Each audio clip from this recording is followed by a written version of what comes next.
नमस्कार मित्रांनो, गोल्डन स्टोरीजमध्ये आपलं स्वागत आहे. गोल्डन स्टोरीजमध्ये आजची स्टोरी आहे जुळून आलेलं समीकरण. चला तर स्टोरीला सुरुवात करूया. पुरे ग तुझं. सत्यवचन आणि प्रामाणिकपणा हे अगदी पोकळ शब्द आहेत. प्रिन्सिपल्स म्हणे. काय देतात ती प्रिन्सिपल्स? ज्यांना आयुष्यात धाडच जमत नाही ना, तेच असे बुडबुडीत शब्द वापरून जगत राहतात. तत्व, खरेपणा, परिश्रम, घाम गाळणं हे सगळं करून तू तरी काय मोठं मिळवलंच आयुष्यात. सुकांत जोराजोरात ओरडत होता.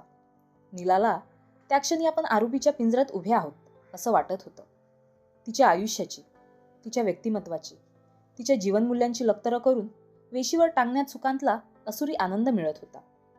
तिचं वागणं कसं चूक आहे हे सिद्ध करण्याचं काम त्याला फार आवडत होतं. तू ज्या कमिटमेंटबद्दल बोलतेस, ती कमिटमेंट म्हणजे नेमकं काय असतं? आजच्या काळात असे शब्द म्हणजे पोकळ बुडबुडे ठरतात. कोण चिकटून बसतेत आपल्या शब्दांना? अगं सख्खे, अगदी आपलेही वेळ येते तेव्हा शब्द फिरवतात, पण तू आपली कमिटमेंटला धरून बसतेस. म्हणजे तुला असं म्हणायचं की फक्त खोटेपणानं वागणारी, भ्रष्टाचारी, लबाड माणसंच आयुष्यात यशस्वी होतात. सुकांतच्या एवढ्या भडीमारानंतरही नीला माघार घ्यायला तयार नव्हती.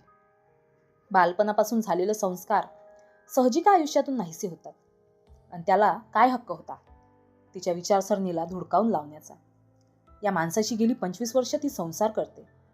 सगळं काही तिनं त्याला समर्पित केलंय, आणि तो तिच्या प्रामाणिकपणाला, निष्ठेला, सत्यवचनी असण्यालाच दोष देतोय. तिनं आयुष्यात काहीच मिळवलं नाही असं ठामपणे म्हणतोय. अर्थात सुकांतच्या कन्व्हिन्सिंग कॅपॅसिटीबद्दल आणि गोष्टी मॅन्युप्युलेट करण्याच्या क्षमतेबद्दल कुणाचंच दुमत होत नाही. तर मग त्या क्षणी नीलालाही आपण हरलो, फेल्युअर ठरलो असं वाटलं तर त्यात गैर काहीच नव्हतं.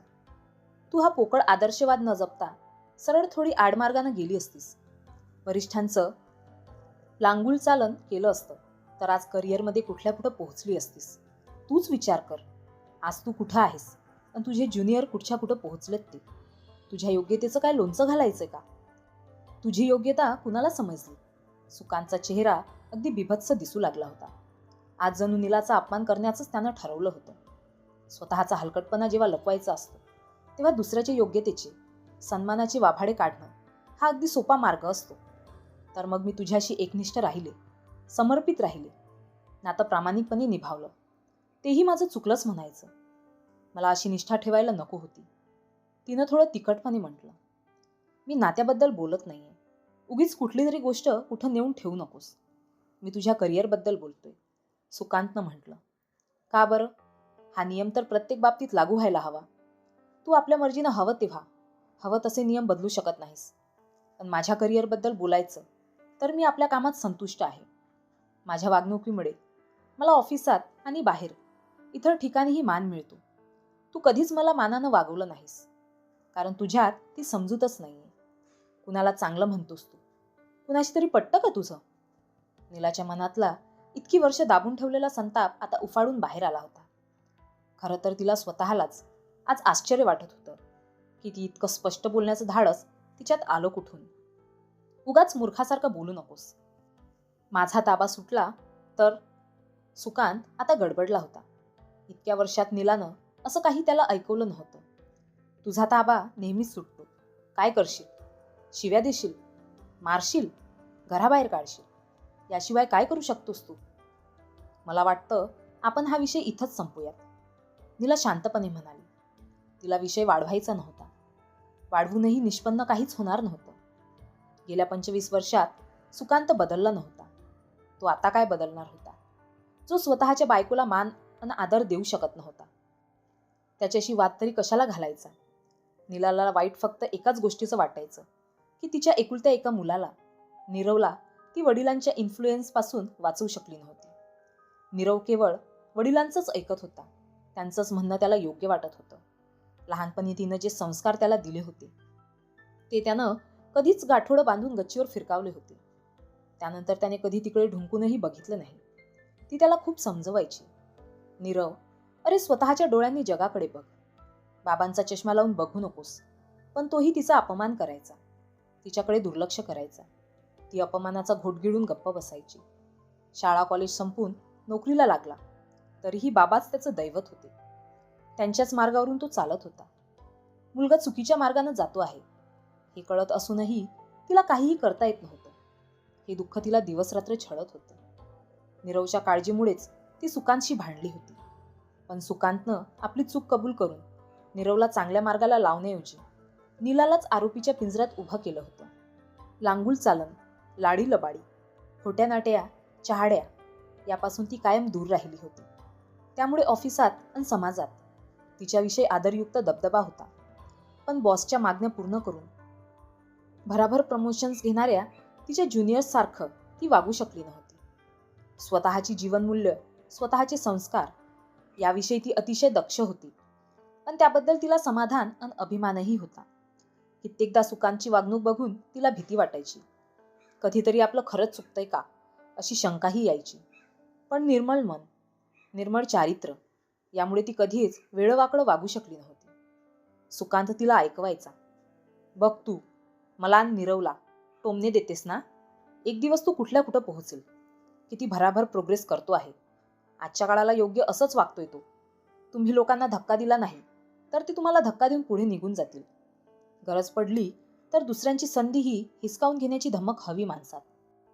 नीलाच्या मनात आलं, तू त्या निरागस मुलाला माझ्या विरुद्ध प्यादा म्हणून का वापरतो आहेस. भांडण माझ्यात तुझ्यात आपल्या विचारात आहे. त्याला कशाला मध्ये आणतोस. पण ती बोलू शकली नाही. सुकांत तिच्याकडे बघून उपहासानं हसत होता. त्या रात्री बराच उशीर झाला तरी नीरव घरी आला नव्हता. नीलाला काळजी वाटत होती. ती व्हरांड्यात फेऱ्या मारत त्याची वाट बघत होती.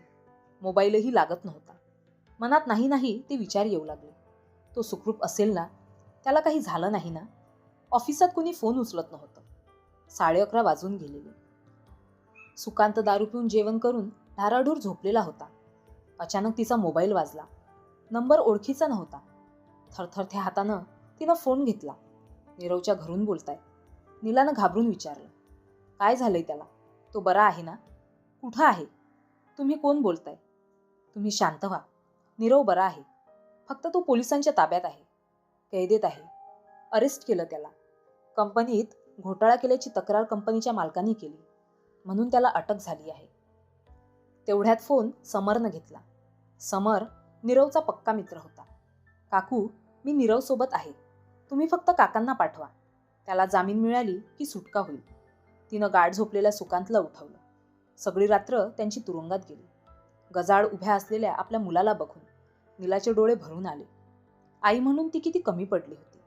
सुकांतू मात्र अगदी गप्प होता. त्यानं तिला किंवा नीरवला काहीही म्हटलं नाही. तो मुलाच्या सुटकेसाठी प्रयत्न करत होता.